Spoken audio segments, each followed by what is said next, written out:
सीधे प्रधानमंत्री नरेंद्र मोदी का रुख करते हैं, डॉक्टर्स को संबोधित कर रहे हैं। एक तरफ इनोवेशन का जुनून है तो दूसरी तरफ इनोवेशन को तेजी से एडप्ट करने का जज्बा भी है और इसलिए डिजिटल इंडिया भारत का संकल्प है। डिजिटल इंडिया आत्मनिर्भर भारत की साधना है। डिजिटल इंडिया 21वीं सदी में सशक्त होते भारत का एक जयघोष है। इनके बीच की मुश्किलें खत्म करना और जन सामान्य की सुविधा बढ़ाना ये समय की मांग रहा है और इसलिए डिजिटल इंडिया सामान्य नागरिकों सुविधा और उनके एम्पावरमेंट का एक बहुत सशक्त माध्यम है। ये समय की मांग रहा है और इसलिए डिजिटल इंडिया सामान्य नागरिकों सुविधा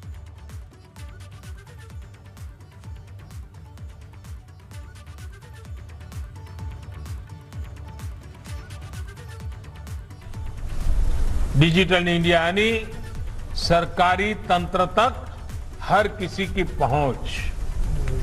डिजिटल इंडिया यानी पारदर्शी, भेदभाव रहित व्यवस्था और भ्रष्टाचार पर चोट। डिजिटल इंडिया यानी समय, श्रम और धन की बचत। डिजिटल इंडिया यानी तेजी से लाभ, पूरा लाभ। डिजिटल इंडिया यानी मिनिमम गवर्नमेंट, मैक्सिमम गवर्नेंस। स्मृति में मनाया जाने वाला ये दिन हमारे डॉक्टर्स के, हमारी मेडिकल फ्रेटर्निटी के उच्चतम आदर्शों का प्रतीक है।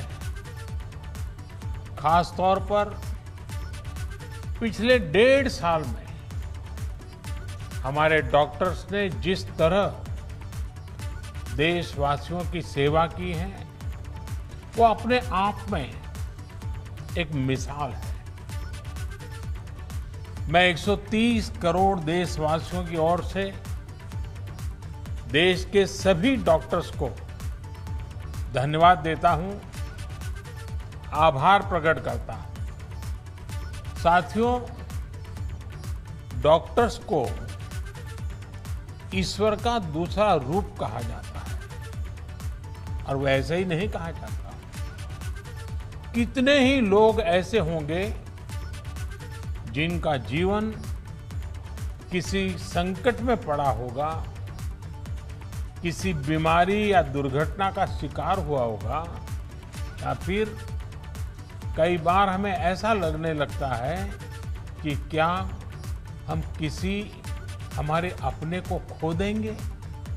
लेकिन हमारे डॉक्टर्स ऐसे मौकों पर किसी देवदूत की तरह जीवन की दिशा बदल देते हैं, हमें एक नया जीवन दे देते हैं। साथियों, आज जब देश कोरोना से इतनी बड़ी जंग लड़ रहा है तो डॉक्टर्स ने दिन रात मेहनत करके लाखों लोगों का जीवन बचाया है।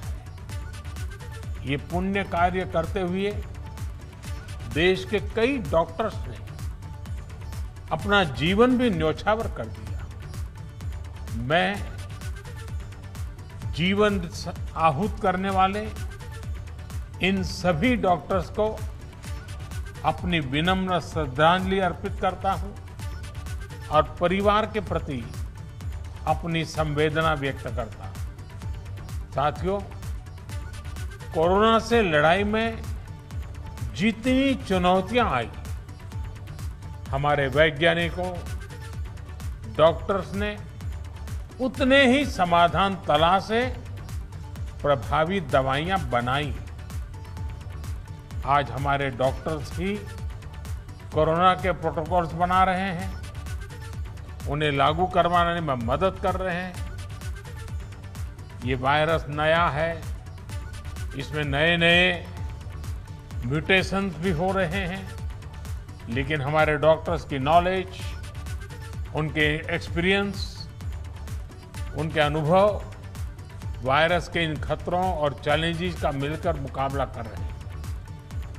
इतने दशकों में जिस तरह का मेडिकल इंफ्रास्ट्रक्चर देश में तैयार हुआ था, उसकी सीमाएं आप भली भांति जानते हैं।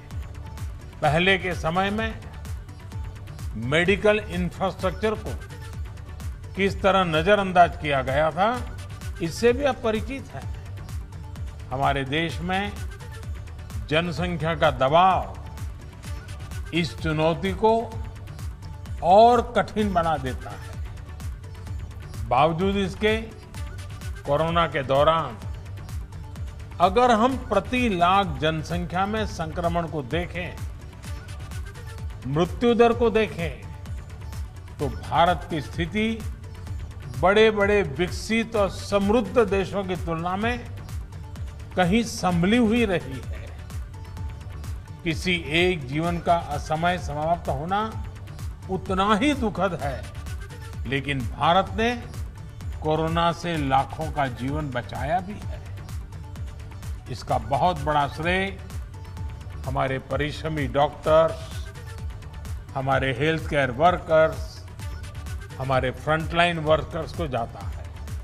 साथियों, ये हमारी सरकार ही है जिसने हेल्थ केयर पर सबसे अधिक बल दिया है। पिछले वर्ष फर्स्ट वेव के दौरान हमने लगभग 15,000 करोड़ रुपए हेल्थ केयर के लिए आवंटित किए थे, जिससे हमारे हेल्थ इंफ्रास्ट्रक्चर को बढ़ाने में मदद मिली। इस साल हेल्थ सेक्टर के लिए बजट का एलोकेशन 2 गुने से भी ज्यादा, यानी 2 लाख करोड़ रुपए से भी अधिक किया गया। अब हम ऐसे क्षेत्रों में हेल्थ इंफ्रास्ट्रक्चर को मजबूत करने के लिए 50,000 करोड़ रुपए की एक क्रेडिट गारंटी स्कीम लेकर आए हैं, जहां स्वास्थ्य सुविधाओं की कमी है। हमने बच्चों के लिए जरूरी हेल्थ इंफ्रास्ट्रक्चर को सशक्त करने के लिए भी 22,000 करोड़ रुपए से ज्यादा आवंटित किए हैं। आज देश में तेजी से नए एम्स खोले जा रहे हैं, नए मेडिकल कॉलेज बनाए जा रहे हैं, आधुनिक हेल्थ इंफ्रास्ट्रक्चर खड़ा किया जा रहा है। 2014 तक जहां देश में केवल 6 एम्स थे, वहीं इन 7 सालों में 15 नए एम्स का काम शुरू हुआ है। मेडिकल कॉलेज की संख्या भी करीब 1.5 गुना बढ़ी है।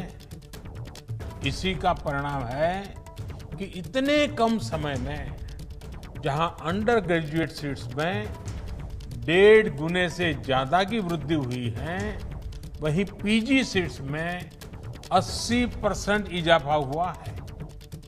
यानी यहां तक पहुंचने के लिए जो संघर्ष आपको करना पड़ा, वो कठिनाइयां हमारे युवाओं को, आपके बच्चों को नहीं उठानी पड़ेगी। दूर सुदूर क्षेत्रों में भी हमारे ज्यादा से ज्यादा युवाओं को डॉक्टर बनने का अवसर मिलेगा। उनकी प्रतिभा को, उनके सपनों को नई उड़ान मिलेगी। मेडिकल सेक्टर में हो रहे इन बदलावों के बीच डॉक्टर्स की सुरक्षा के लिए भी सरकार प्रतिबद्ध है। हमारी सरकार ने डॉक्टर्स के खिलाफ हिंसा को रोकने के लिए पिछले वर्ष ही कानून में कई कड़े प्रावधान किए हैं। इसके साथ ही हम अपने कोविड वॉरियर्स के लिए फ्री इंश्योरेंस कवर स्कीम भी लेकर आए हैं। साथियों, कोरोना के खिलाफ देश की लड़ाई हो या मेडिकल व्यवस्था सुधारने का देश का लक्ष्य, इन सब में आप सभी को महत्वपूर्ण भूमिका अदा करनी है। उदाहरण के तौर पर जब आप सभी ने पहले फेज में वैक्सीन लगवाई तो उससे देश में वैक्सीन को लेकर उत्साह और विश्वास कई गुना बढ़ गया। इसी तरह जब आप लोगों को कोविड एप्रोप्रिएट बिहेवियर का पालन करने के लिए कहते हैं तो लोग पूरी श्रद्धा से उसका पालन करते हैं। मैं चाहूंगा आप अपनी इस भूमिका को और सक्रियता से निभाएं, अपना दायरा और ज्यादा बढ़ाएं। साथियों, इन दिनों एक और अच्छी चीज हमने देखी है कि मेडिकल फ्रेटर्निटी के लोग योग के बारे में जागरूकता फैलाने के लिए बहुत आगे आए हैं। योग को प्रचारित प्रसारित करने के लिए जो काम आजादी के बाद पिछली शताब्दी में किया जाना चाहिए था, वो अब हो रहा है। इस कोरोना के काल में योग प्राणायाम का लोगों के स्वास्थ्य पर किस तरह सकारात्मक प्रभाव पड़ रहा है, पोस्ट कोविड कॉम्प्लिकेशन से निपटने में योग किस तरह मदद कर रहा है, इसके लिए आधुनिक मेडिकल साइंस से जुड़े कई संस्थानों द्वारा एविडेंस बेस्ड स्टडीज कराई जा रही है। इस पर आप में से कई लोग काफी समय दे रहे हैं। साथियों, आप लोग मेडिकल साइंस को जानते हैं, एक्सपर्ट हैं, स्पेशलिस्ट हैं और एक भारतीय को योग को समझना भी स्वाभाविक रूप से आसान होता है। जब आप लोग योग पर स्टडी करते हैं तो पूरी दुनिया इसे बहुत सीरियसली लेती है। क्या आईएमए इसे मिशन मोड में आगे बढ़ा सकती है? योग पर एविडेंस बेस्ड स्टडीज को साइंटिफिक तरीके से आगे ले जा सकती है। एक प्रयास ये भी हो सकता है कि योग पर स्टडीज को इंटरनेशनल जर्नल्स में पब्लिश किया जाए, उसे प्रचारित किया जाए। मुझे विश्वास है कि ये स्टडीज दुनिया भर में डॉक्टर्स को, अपने पेशेंट्स को योग के बारे में और जागरूक करने के लिए भी प्रोत्साहित करेगी। साथियों, जब भी हार्ड वर्क, टैलेंट और स्किल की बात आती है तो इनमें आपका कोई मुकाबला नहीं है। मैं आपसे यह भी अनुरोध करना चाहता हूं कि आप पूरे अटेंशन के साथ ही अपने अनुभवों का डॉक्यूमेंटेशन भी करते रहें। पेशेंट के साथ आपके एक्सपीरियंसेस का डॉक्यूमेंटेशन बहुत ही अहम है। साथ ही मरीज के सिम्टम्स, ट्रीटमेंट प्लान और उनके रिस्पॉन्स का भी डिटेल डॉक्यूमेंटेशन होना चाहिए। यह एक रिसर्च स्टडी के रूप में भी हो सकता है जिसमें विभिन्न प्रकार की दवाओं और ट्रीटमेंट्स के असर को नोट किया गया है। जितनी बड़ी संख्या में आप मरीजों की सेवा और देखभाल कर रहे हैं, उसके हिसाब से आप पहले से ही दुनिया में सबसे आगे हैं। यह समय यह भी सुनिश्चित करने का है कि आपके काम का, आपकी साइंटिफिक स्टडीज का दुनिया संज्ञान ले और आने वाली पीढ़ी को उसका लाभ भी मिले। इससे दुनिया को जहां मेडिकल से जुड़े कई जटिल सवालों को समझने में आसानी होगी, वहीं उसके समाधान की दिशा भी मिलेगी। कोविड की यह महामारी इसके लिए एक अच्छा स्टार्टिंग पॉइंट हो सकता है। वैक्सीन किस प्रकार से हमारी मदद कर रही है, किस प्रकार से अर्ली डायग्नोसिस का लाभ मिल रहा है और एक पर्टिकुलर ट्रीटमेंट किस प्रकार से हमारी सहायता कर रहा है, क्या हम इसको लेकर ज्यादा से ज्यादा स्टडीज कर सकते हैं? पिछली शताब्दी में जब महामारी आई थी, आज उसका डॉक्यूमेंटेशन बहुत उपलब्ध नहीं है। आज हमारे पास टेक्नोलॉजी भी है और हम अगर कोविड से कैसे मुकाबला किया गया है, इसके प्रैक्टिकल अनुभवों का डॉक्यूमेंटेशन करते हैं तो वो भविष्य में पूरी मानवता के लिए बेहद मददगार साबित होगा। आपका ये अनुभव देश के मेडिकल रिसर्च को एक नई गति भी देगा। अंत में मैं यही कहूंगा कि आपकी सेवा, आपका श्रम सर्वे भवन्तु सुखिनः के हमारे संकल्प को अवश्य सिद्ध करेगा। हमारा देश कोरोना से भी जीतेगा और विकास के नए आयाम भी हासिल करेगा। इन्हीं शुभकामनाओं के साथ आपको बहुत बहुत धन्यवाद।